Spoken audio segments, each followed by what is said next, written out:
Hello friends, कि इस video में हम लोग बात करने वाले हैं कैश क्रॉप्स की।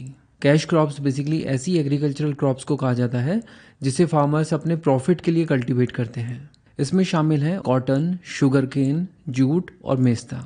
लेकिन इससे पहले कि हम इन सभी कैश क्रॉप्स को एक एक करके डिटेल में कवर करें, सबसे पहले ये देख लेते हैं कि कैश क्रॉप का पिछले 10 सालों में जो एरिया अंडर कल्टीवेशन है उसके अंदर किस तरह के चेंजेस आए हैं।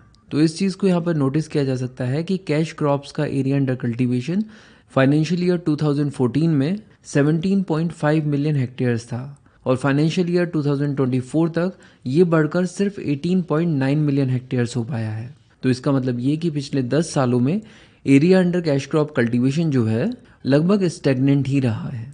तो चलिए अब डिटेल में कवर करते हैं पहली कैश क्रॉप को, जो है कॉटन।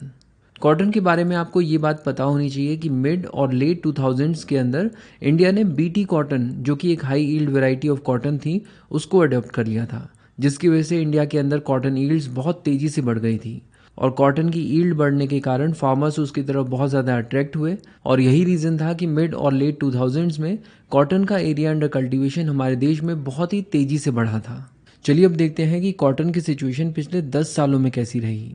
तो सबसे पहली चीज़ तो आप यहाँ पर ये नोटिस कर सकते हैं कि कॉटन के प्रोडक्शन के लिए हम जिस यूनिट का इस्तेमाल करते हैं वो है बेल, और एक बेल होती है 170 kgs की। अब अगर हम लोग यहाँ पर कॉटन की ईल्ड के ऊपर ध्यान दें तो हम लोग देख सकते हैं कि पिछले 10 सालों में, यानी कि फाइनेंशियल ईयर 2014 से लेकर फाइनेंशियल ईयर 2024 के बीच में कॉटन की जो ईल्ड है वो कम हुई है।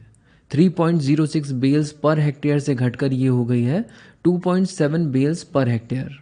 लेकिन अगर हम लोग पिछले 10 साल के हर ईयर का डेटा देखें तो हम लोग देखेंगे कि इसके अंदर कई सारी फ्लक्चुएशंस भी हैं, लेकिन ये पूरी तरह से कहा जा सकता है कि जो कॉटन की ईल्ड है वो पिछले 10 सालों में मोर और लेस स्टेगनेंट ही रही है।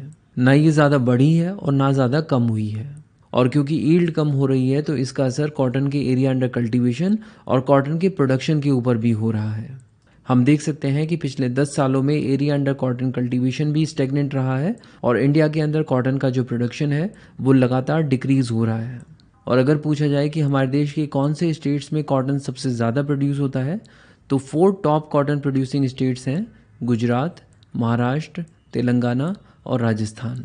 इनफैक्ट आप देख सकते हैं कि हमारे देश का 27% कॉटन गुजरात में प्रोड्यूस होता है, 24% महाराष्ट्र में, 15% तेलंगाना में और 8% राजस्थान में प्रोड्यूस होता है। तो ये थी डिटेल्स कॉटन की। चलिए अब बात करते हैं शुगर केन की।